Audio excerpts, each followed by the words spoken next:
আমাদের দেশে হজ যাত্রীরা শুধু অতীত হতে বেসরকারি হজ এজেন্সির মাধ্যমে হজ ব্রত পালন করে আসছে। পরবর্তীতে সরকারের মাধ্যমে কিছু হজ যাত্রী হজ ব্রত পালনের জন্য প্রেরণ করা হয়।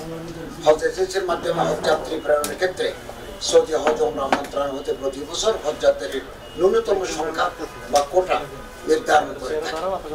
গত 2024 হজ মৌসুম বাংলাদেশের জন্য এই ন্যূনতম কোটা ছিল 250 জন।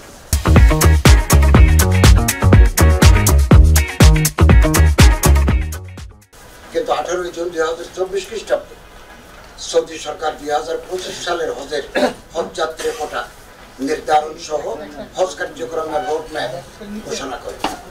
এই সময় জানানো হয় 2025 সালে হজে বাংলাদেশের হজ এজেন্সি প্রতি সর্বনিম্ন হজ যাত্রীর কোটা হবে 2000 জন। গত 9 সেপ্টেম্বর 2024 খ্রিস্টাব্দ অনলাইনে জুম প্ল্যাটফর্মে অনুষ্ঠিত 2025 সালের হজ প্রস্তুতি সভায় সৌদি হজ ওমরাহ মন্ত্রণালয় হতে বাংলাদেশের হজ এজেন্সি প্রতি সর্বনিম্ন হজ যাত্রীর কোটা 2000 হবে বলে পুনরায় জানানো হয়। এই সময় আমাদের দেশের হজ এজেন্সির মালিক বা প্রতিনিধিরা সংযুক্ত ছিলেন। সম্মানিত সাংবাদিকবৃন্দ, আমি গত অক্টোবরে সৌদি আরব সফর করি। এই সফরে গত 6 অক্টোবর 2024 জেদ্দায় সৌদি হজ ও ওমরাহ মন্ত্রণালয়ের মাননীয় মন্ত্রী ডক্টর তৌফিক বিন ফৌজান আল রাবিয়ার সাথে অনুষ্ঠিত সভায় আমি তাকে কয়েকবার এজেন্সি প্রতি ন্যূনতম হজ যাত্রীর সংখ্যা গত বছরের ন্যায় 250 জন করার বিশেষ অনুরোধ করি। আমার কোনো অনুরোধের প্রেক্ষিতে তিনি বিষয়টি বিবেচনার আশ্বাস দেন। গত 24 নভেম্বর 2024 খ্রিস্টাব্দে ঢাকায় নিযুক্ত সৌদি সরকারের মাননীয় রাষ্ট্রদূত আমার দপ্তরে সাক্ষাৎ করেন।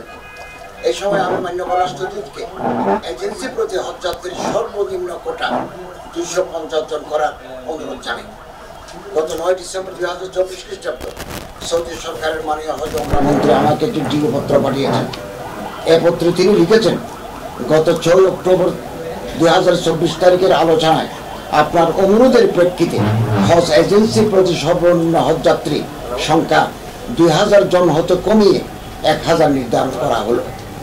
এই পত্রে আরো বলা হয়েছে 2026 সনে হজে বাংলাদেশের এজেন্সি প্রতি সর্বনিম্ন হজ যাত্রীর সংখ্যা হবে 2000 জন।